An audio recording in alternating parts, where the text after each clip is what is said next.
শুভ সকাল প্রিয় বাচ্চারা, আজ একটা দারুণ টপিক নিয়ে তোমাদের কাছে চলে এসেছি। যেমনটাকে তোমরা টাইটেলে দেখে নিয়েছো, পারিশ্রমিক বৃদ্ধি সংক্রান্ত কিছু অঙ্কের দারুণ শর্ট ট্রিক্স।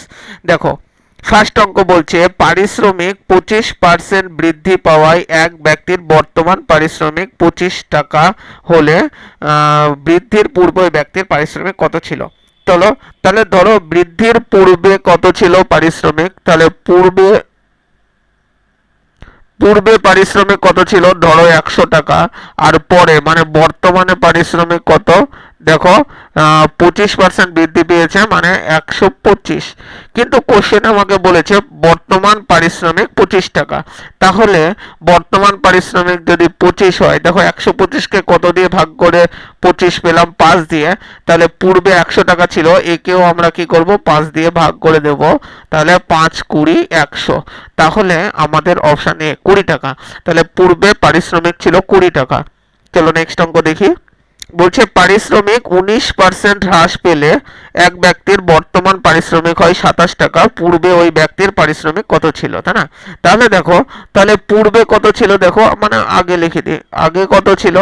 আগে ধরো বেতন ছিল 100 টাকা, আর বর্তমানে বেতন কত হয়েছে, দেখো 19% হ্রাস পেয়েছে। 19% হ্রাস মানে 100 থেকে 19 কম, তার মানে বর্তমান বেতন কত, 81 টাকা। কিন্তু কোশ্চেনে কত বলেছে, বর্তমান বেতন 27 টাকা। তাহলে বর্তমান বেতন যদি 27 টাকা হয়, 81কে কত দিয়ে ভাগ করে 27 আসলো, 3। তাহলে 100কেও আমরা এবার 3 দিয়ে ভাগ করে দেবো। তাহলে 100/3, 100/3 করলে আমাদের অ্যান্সার কত আসে, 33.13 টাকা। 33.13 টাকা মানে আমাদের অপশন এ আমাদের সঠিক অ্যান্সার হয়ে যাবে। তারপরে চলো আর দেখি।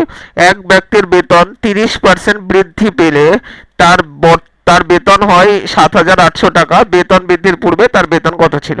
তার মানে আগে বেতন কত ছিল বলো, একই রকম নিয়ম। আগে বেতন ছিল ধরো 100 টাকা, আর বর্তমানে বেতন কত হচ্ছে, বর্তমান 30% বেশি মানে 130। এবার দেখো, বর্তমানে বলেছে 7,800 টাকা। তাহলে 130কে কত দিয়ে গুণ করে 7,800 হয়, 6×3 = 78, 60 দিয়ে, তাই না?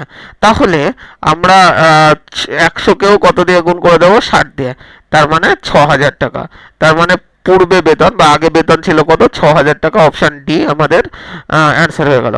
চলো আমরা এর পরবর্তী ভিডিওগুলোতে এরকমই দারুণ দারুণ শর্ট ট্রিক্সের মাধ্যমে আমরা প্রত্যেকটা টাইপ করব। তো থ্যাংক ইউ।